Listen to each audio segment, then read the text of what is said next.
Hi friends, I'm Smitha from the blog Smiling Colors. In today's video, I'll show you how you can create a knit cable. The cable stitch is so beautiful. It's very unique. It gives a lot of texture. It looks difficult, but really it's just one simple step. If you know how to knit and purl, you can easily conquer this. To show you the cable stitch today, I'm using a super bulky yarn. This is the Woolies Thick and Quick yarn, and to go along with it, I'm using a 9mm US size 11 knitting needles. Using a cast-on method of your choice, we want to start with 14 stitches. Row 1, we want to knit each and every of the 14 stitches. Row 2, we will begin by knitting the first 3 stitches.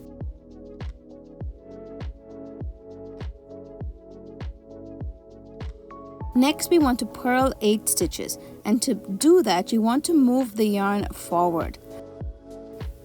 Bringing the yarn forward when you want to switch to the purl stitch, and then bringing it back again when we go back to the knit stitch is very important to maintain our stitch count. Now, we want to purl the next 8 stitches.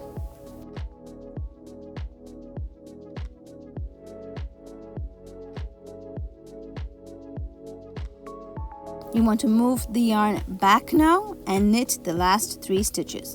So whenever you're knitting and purling on the same row, make sure you're bringing your yarn forward or backward and not creating any unnecessary holes in between. You want to repeat these 2 rows once more. So row 3 is same as row 1 and row 4 is same as row 2.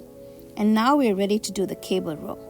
To do the cable row, you'll need a cable needle, and I'll link the one I'm using here down in the description box below. Row 5, our cable row begins like this. We want to knit the first 3 stitches.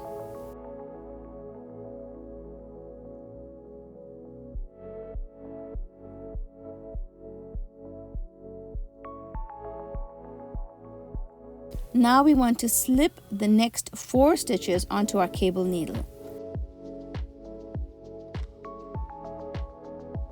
Simply insert the cable needle as if you were doing a purl stitch and slip the stitches off of the left knitting needle and onto the cable needle. Then you want to lock the cable needle shut and we place these stitches in front of our work.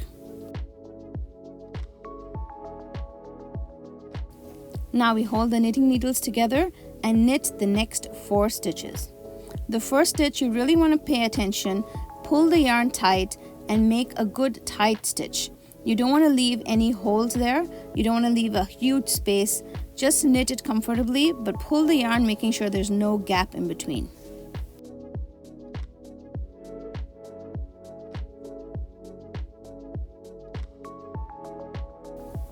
Now once we've knitted the 4 stitches, it's time to slip the knit stitches back onto our knitting needle.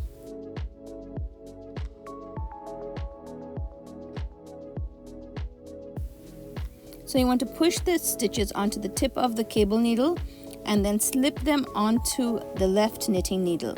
Again, I use a purl-like motion and I just want to do it slowly so that I don't drop or miss any of the stitches.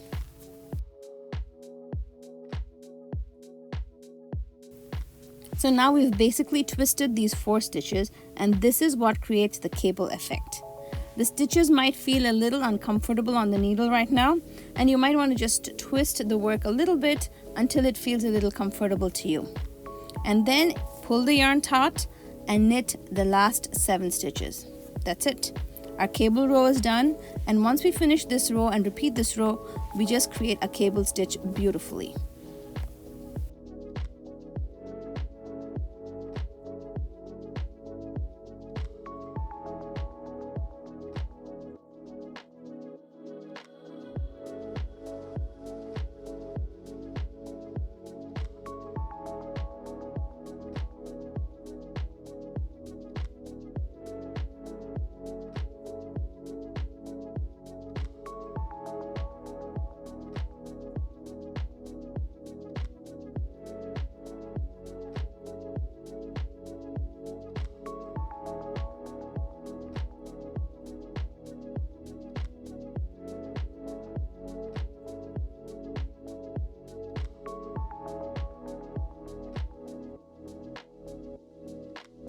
When you repeat the cable pattern of 6 rows, you will see the cable forming very beautifully.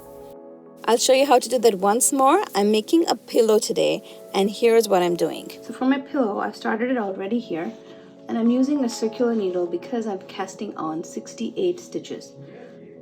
So there are too many stitches to fit easily on the straight needle, so I'm just using a circular needle and knitting back and forth. I'm using the same yarn, and you can see here the cables have begun already.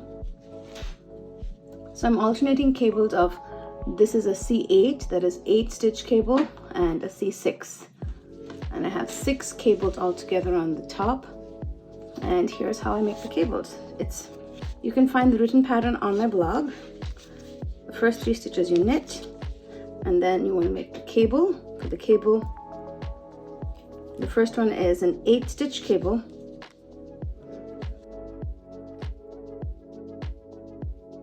So you want to slip 4 stitches onto your cable needle, hold it in front of your work,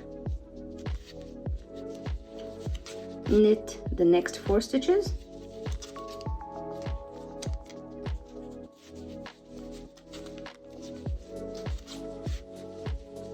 then we slip the 4 stitches from the needle back onto our left hand needle,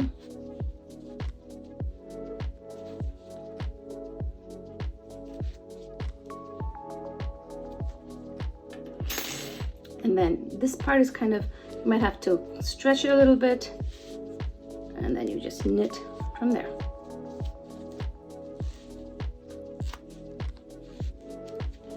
One, 2, 3, 4.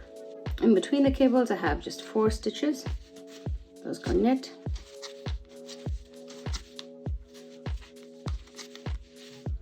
And you can see the cable here, so pretty, right? So I'm just going to continue this row. I'll just speed it up a little bit, and then I'll come back later and show you when I finish the pillow front.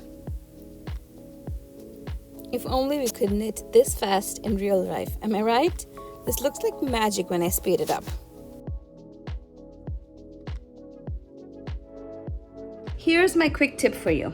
Keep a notepad and pen close by and write down the rows that you're working on and circle the row on which the cable occurs. So my cable piece now measures 14 inches, which is the size of my pillow cover. So to cast off, you want to make sure you're not casting off on the cable row. So I'm 4 rows into the pattern, and this is a nice place to stop and cast off. To cast off, I'm just doing a normal knit, and I just pass the first stitch over, and I'll just continue this. It looks much neater when you cast off on a knit row. Just make sure you're not casting off on the cable row. That'll be very complex.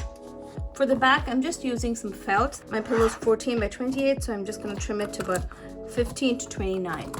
What I'm going to do is actually pierce holes along the edges here, and this will help me crochet the front and the back and make the pillow. I'm just using a simple single crochet stitch here. Very easy, and I love doing a crochet instead of stitching.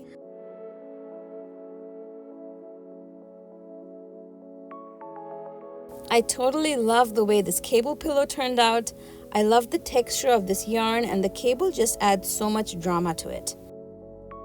Make sure to stop by my blog smilingcolors.com to download the free pattern for this. I'll also have photo tutorial of how to create a cable.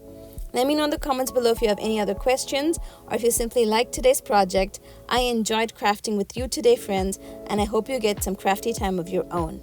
I'll see you guys soon with another video. Till then, happy crafting!